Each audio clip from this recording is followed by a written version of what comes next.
Hello everyone.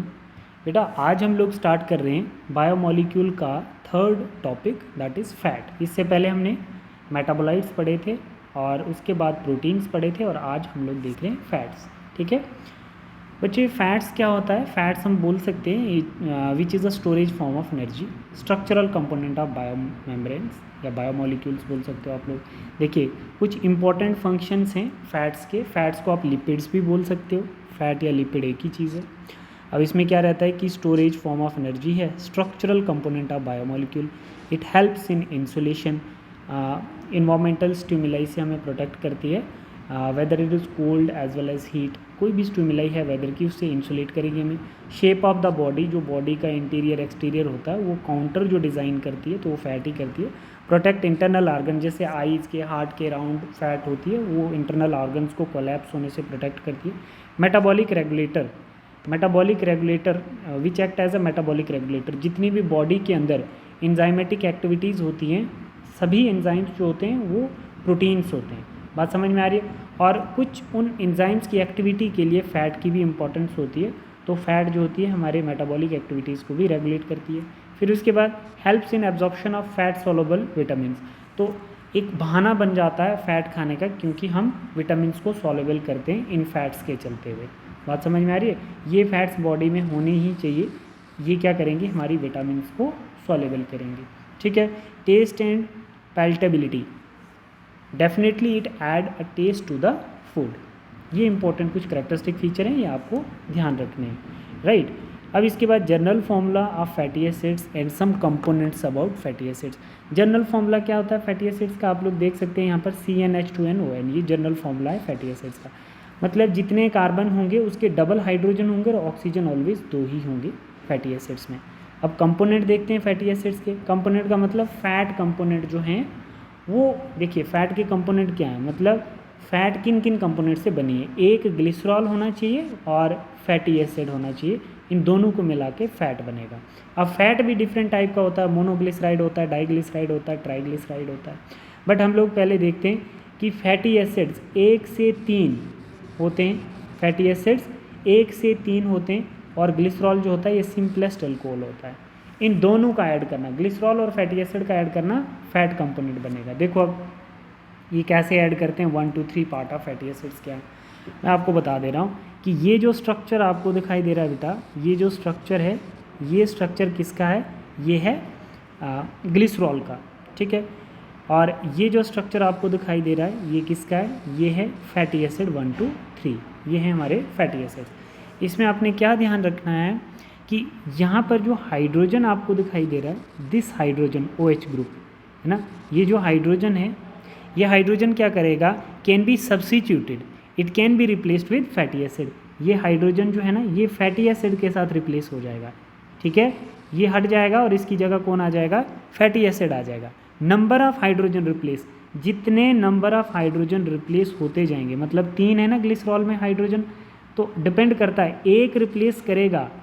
अगर fatty acid एक replace करता है हाइड्रोजन तो हम बोलेंगे मोनोग्लिसराइड शुगर। याद रखना बेटा, आगे तो हम देखेंगे, हम क्या बोलेंगे? मोनोग्लिसराइड।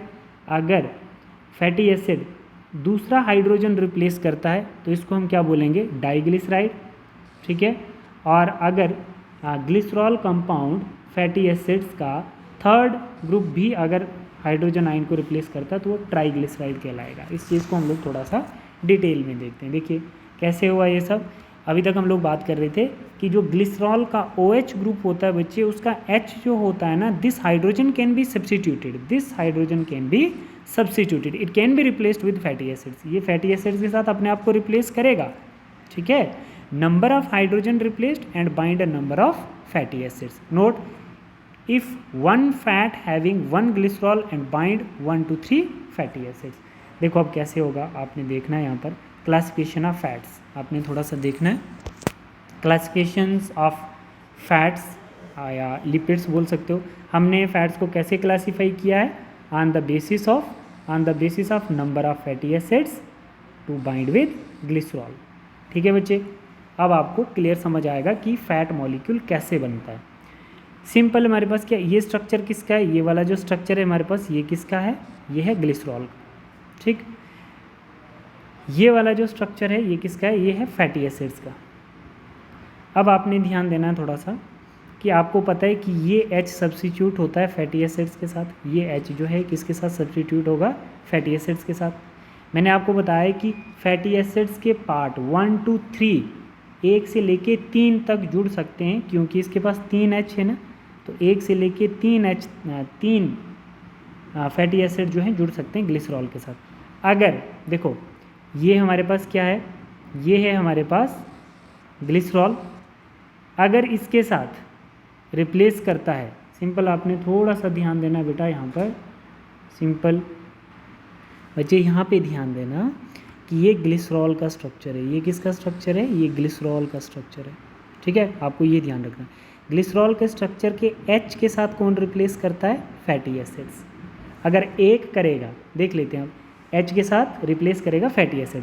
मानो जैसे हमारे पास क्या है कि इस H को रिप्लेस कर दिया और इसकी जगह क्या आएगा, बचा पीछे O, ये O बच गया यहाँ पर, और इसकी जगह कौन आ गया, C double bond OH, single bond H रख सकते हो आप इधर, ठीक है। तो क्या आ गया, फैटी एसिड्स, एक फैटी एसिड आ गया। तो अगर एक फैटी एसिड इसके साथ जुड़ रहा है, एक फैटी एसिड जुड़ रहा है, तो इसको हम लोग क्या बोलेंगे, मोनोग्लिसराइड। कौन सी शुगर बन गई, मोनोग्लिसराइड। कहने का मतलब है एक ग्लिसरॉल के साथ एक फैटी एसिड अगर जुड़ रहा है तो मोनोग्लिसराइड। फिर देखिए, एक ग्लिसरॉल के साथ दो फैटी एसिड अगर जुड़ते हैं, देखो यहाँ पर एक ये जुड़ गया और एक ये जुड़ गया, दो जुड़ते हैं तो उसको बोलेंगे डाइग्लिसराइड। और अगर एक ग्लिसरॉल के साथ 3 फैटी एसिड जुड़ते हैं तो उसको हम बोलेंगे ट्राइग्लिसराइड। बच्चे ये आपको थोड़ा सा ध्यान रखना है, विच इज़ मोस्ट इम्पॉर्टेंट। अब और नहीं जुड़ सकते इसके साथ, क्यों, क्योंकि और सब्स्टिट्यूट करने के लिए फैटी एसिड्स के पास हाइड्रोजन नहीं है, ठीक है। ग्लिसरॉल स्ट्रक्चर में और हाइड्रोजन है नहीं, तो फैटी एसिड्स के पार्ट जो हैं वो किसके साथ जुड़ेंगे, ग्लिसरॉल के साथ। जब पहला H रिप्लेस हुआ था तो मोनोग्लिसराइड बना।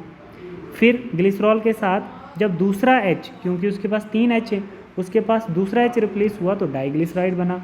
और फिर उसके पास जब एक H और ऑक्यूपाई था, है ना, फैटी एसिड को जुड़ाने के लिए, तो क्या बन गया, ट्राइग्लिसराइड। तो आपको क्वेश्चन पूछा जाता है, अगर एक ग्लिसरॉल के साथ एक फैटी एसिड जुड़ता है तो क्या बनता है, मोनोग्लिसराइड। एक ग्लिसरॉल के साथ 2 फैटी एसिड जुड़ते हैं तो क्या बनता है, डाइग्लिसराइड। तो एक ग्लिसरॉल के साथ 3 फैटी एसिड जुड़ते हैं तो क्या बोलेंगे, ट्राइग्लिसराइड। ये पॉइंट सबको क्लियर हो गया बच्चे। अब हम इसको ना थोड़ा सा यहाँ पर देख लेते हैं, जैसे मैंने यहाँ पर कौन कौन से पॉइंट ऐड किए हैं, इसमें मैंने पॉइंट ऐड किए हैं, ये वाला देखिए। जैसे यहाँ पर क्या है, इस H के साथ एक जुड़ा है ना, एक फैटी एसिड जुड़ा है तो मोनोग्लिसराइड। अब यहाँ पर कितने फैटी एसिड जुड़े हैं, एक ये और एक ये, कितने फैटी एसिड जुड़ गए, 2 फैटी एसिड जुड़े हैं, डाइग्लिसराइड। अब यहाँ पर कितने फैटी एसिड जुड़ गए, एक ये जुड़ गया, ठीक है, एक ये जुड़ गया, राइट, और एक ये जुड़ गया, कितने जुड़ गए, 3 फैटी एसिड जुड़ गए इसके, तो क्या कहलाएंगे, ट्राइग्लिसराइड। फैटी एसिड जुड़ते किसके साथ हैं, ग्लिसरॉल के हाइड्रोजन आयन के साथ, क्योंकि H जो होता है उसको फैटी एसिड सब्स्टिट्यूट कर लेता है। अब समझ में आ गया आपको। तो ये था हमारा classification of fats on the basis of number of fatty acid to bind with glycerol, which is a very essential information for you for the NEET exam point of view. Next point देखिए, next हम लोग इसी में देखेंगे बेटा, classification of lipid on the basis of double bond, on the basis of number of double bond. अब इसमें क्या होता है, नंबर ऑफ डबल बॉन्ड्स। कुछ फैट्स हमारे पास सैचुरेटेड फैट्स होते हैं बेटा, और कुछ फैट्स जो हमारे पास होते हैं वो अनसैचुरेटेड फैट्स होते हैं, ठीक है। ये जैसे देखिए सैचुरेटेड फैट्स और ये हैं अनसैचुरेटेड फैट्स। आप बेटा खुद देख सकते हैं, सैचुरेटेड फैट वो होते हैं जिनमें सिंगल बॉन्ड होता है, और अनसैचुरेटेड फैट वो होते हैं जिनमें डबल बॉन्ड होता है। सिंगल बॉन्ड किस में होता है, बटर में, घी में, मैरग्राइन्स में, और डबल बॉन्ड किस में होता है, ऑयल्स में। बहुत इंपॉर्टेंट है, थोड़ा सा आपने ध्यान रखना है। आपको सैचुरेटेड फैट और अनसैचुरेटेड फैट बोर्ड में भी पूछ सकता है, और ऐसे नीट में तो आते ही हैं क्वेश्चन, आपको पता होना चाहिए।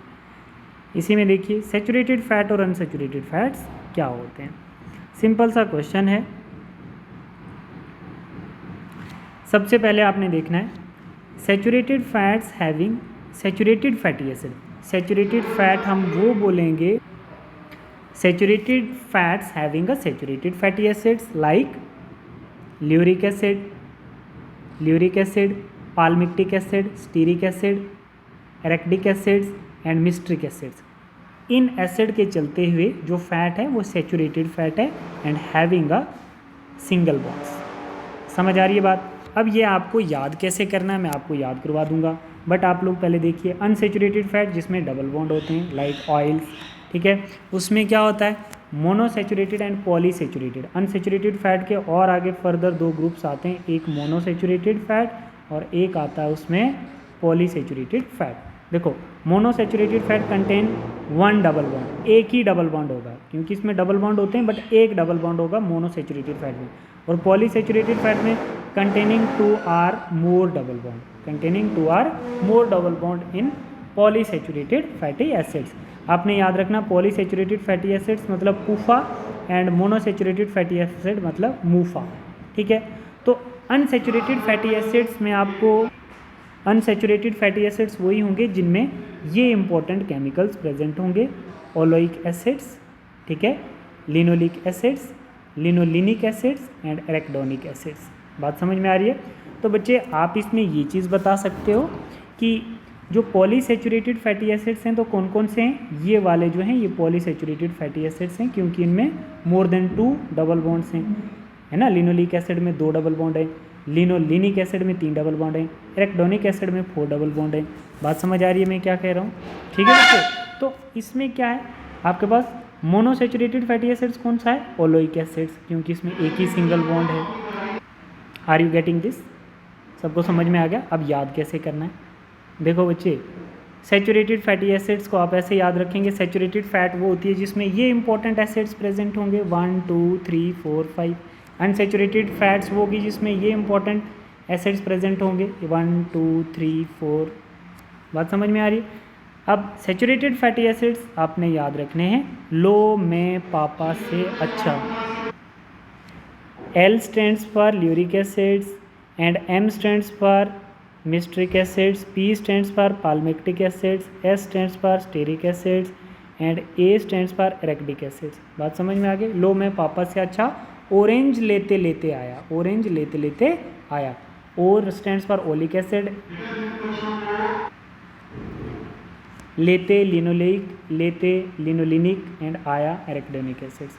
इसमें एक चीज़ आपको ये याद तो होगी एसिड। अब इसमें एक चीज़ आपको याद रखनी है, more the unsaturation healthier it is. जितनी अनसैचुरेटेड फैट खाओगे वो उतनी हेल्दियर होगी।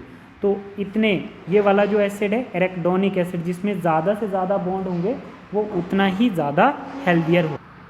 तो बच्चे आप लोग कौन सा फैट खाओगे? आप लोग फैट खाओगे which are unsaturated fat, oil खाओगे, ठीक है, समझ आ रहा है? तो जिसमें ज़्यादा बॉन्ड होंगे वो ज़्यादा हेल्दियर होगा। तो जैसे एरेक्डोनिक एसिड आलमंड में होता है तो आपको आलमंड खाने चाहिए, ठीक है बच्चे। अब हमारे पास क्या है देखिए, नेक्स्ट जैसे है हमारे पास difference between saturated fat and unsaturated fats. आप लोग अच्छे से देख लें इसको। सैचुरेटेड और unsaturated fatty acids found in the animal body under the skin around the organs. समझ आ रही है बात? ठीक है। Fatty acids are important for hormone formations, food habit take limits because it increase the level of cholesterol level in the body, ठीक है। it increase the risk of cardiovascular disease। घी नहीं खाना चाहिए ज़्यादा, समझ आ रही है बात? बटर कम खानी चाहिए, मार्गारीन कम खाना चाहिए क्योंकि वो कार्डियोवैस्कुलर डिजीज़ काज कर सकते हैं। Butter ghee mainly composed of saturated fatty acids, ठीक है।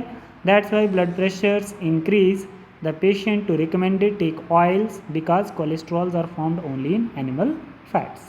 बात समझ में आ रही है? सॉलिड एट रूम टेम्परेचर, कोई भी चीज़ आप रूम टेम्परेचर पे जो सॉलिड हो जाती है ना, जैसे घी देखोगे रूम टेम्परेचर पे सॉलिड हो जाता है तो वो कौन सा फैट होता है आपका? वो सैचुरेटेड फैट होता है, ठीक है बच्चे।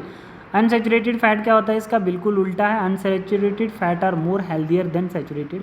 Oils are viscous liquids that occurs in fruits, oils are seeds of plants, ठीक है। It decrease the cholesterol level in the body, ठीक है। It decrease the risk of cardiovascular disease. Coconut oil, olive oil, corn oil are mainly composed of unsaturated fatty acids, liquid at room temperature. अब oil देख लो, कभी भी room temperature पे solid state में नहीं होगा। तो जो लिक्विड होता है रूम टेम्परेचर पे वो कौन सा होता है? वो कौन सा फैट होता है, अनसेचुरेटेड फैट। और जो रूम टेम्परेचर पे सॉलिड हो जाता है वो कौन सा होता है, सेचुरेटेड फैट। और मोर हेल्दियर कौन सा है, जो रूम टेम्परेचर पे सॉलिड नहीं होता है, ठीक है, which is unsaturated fats. Question of the day, why coconut oil solid at room temperature, ये आप लोग मुझे बताओगे कमेंट सेक्शन में, सभी बच्चे जो वीडियो वॉच कर रहे हैं, ठीक है। Formation of an ester bond required which functional groups, समझ आ रही है बात। तो आपको पता होना चाहिए कि फॉर्मेशन ऑफ जो ईस्टर बॉन्ड है रिक्वायर्स विच फंक्शनल ग्रुप्स। जैसे हमारे पास क्या है कि ईस्टर बॉन्ड की फॉर्मेशन होती है ग्लिसरॉल और फैटी एसिड्स में, ठीक है। वो कैसे होती है आप लोग देख सकते हैं यहाँ पर, जैसे हमारे पास बॉन्ड फॉर्मेशंस होता है, तो मैं आप लोगों को बता देता हूँ। जैसे इसमें बॉन्ड फॉर्मेशन कैसे होगी, ये हमारे पास क्या है CH2CH2OH, ये ग्लिसरॉल का स्ट्रक्चर आप लोग देख रहे हैं, अभी हमने पढ़ा, ठीक है। और ये वाला जो फैटी एसिड का स्ट्रक्चर है, तो ईस्टर बॉन्ड कैसे फॉर्मेशंस होती है, जो ग्लिसरॉल का H का कंट्रीब्यूशंस होता है बच्चे, और इसका OH का कंट्रीब्यूशंस होता है, ठीक है। तो इन दोनों के कंट्रीब्यूशन से एक बॉन्ड बनता है, और रिलीज़ क्या होगा यहाँ पर, वाटर मॉलिक्यूल रिलीज़ होगा, वाटर मॉलिक्यूल रिलीज़ होगा, ठीक है। और बॉन्ड कौन सा बनेगा, ईस्टर बॉन्ड बनेगा। बात समझ आ रही है, कौन सा बॉन्ड बनेगा, ईस्टर बॉन्ड बनेगा। फिर उसके बाद आप लोग यहाँ पर देख सकते हैं, जैसे ये वाला जो है हमारे पास, ये देखिए, ये वाला देखिए, यहाँ पर वाटर मॉलिक्यूल रिलीज़ हुआ, ये ग्लिसरॉल का स्ट्रक्चर है, ये ग्लिसरॉल का स्ट्रक्चर है, और ये फैटी एसिड्स हैं, ठीक है। तो आपने देखा ग्लिसरॉल के साथ यहाँ पर क्या CH2 और O बचा ना, ये वाला O बचा है, यहाँ पर ये O बचा है। तो इस O के साथ जो बॉन्ड बना है, ये देखो CH2 सिंगल बॉन्ड, ये वाला, इसको हम बोलेंगे ईस्टर बॉन्ड, ईस्टर बॉन्ड है, ठीक है बेटा, ईस्टर बॉन्ड फॉर्मेशन हुई है। और यहाँ पर भी इसको हम क्या बोलेंगे, ये है हमारा ईस्टर बॉन्ड फॉर्मेशन। और यहाँ पर इसका H और इसका OH, ठीक है। यहाँ पर भी वाटर मॉलिक्यूल रिलीज़ होगा, और यहाँ पर भी वाटर मॉलिक्यूल रिलीज़ होगा, ठीक है। तो यहाँ पर क्या बनेगा, यहाँ पर भी ईस्टर बॉन्ड फॉर्मेशन होगा, यहाँ पर भी ईस्टर बॉन्ड फॉर्मेशन होगा। समझ में आ गया। देखो बच्चे, अगर ग्लिसरॉल के साथ, अगर एक ग्लिसरॉल के साथ एक फैटी एसिड निकलता है, एक फैटी एसिड अगर जुड़ता है तो क्या बनता है, मोनोग्लिसराइड। अगर दो जुड़ते हैं तो क्या बनता है, डाइग्लिसराइड। और तीन जुड़ते हैं तो क्या बनता है, ट्राइग्लिसराइड, जिसको हम ट्रू फैट भी बोलते हैं, और वाटर मॉलिक्यूल रिलीज होते हैं, ठीक है।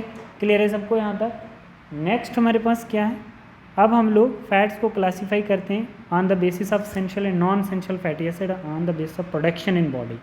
एसेंशियल और non essential amino acids body में कैसे प्रोड्यूस होते हैं, उसके बेस पे हम लोग बात करेंगे। अब कुछ एसेंशियल फैटी एसिड्स होते हैं और कुछ नॉन एसेंशियल फैटी एसिड्स होते हैं, ठीक है बेटा।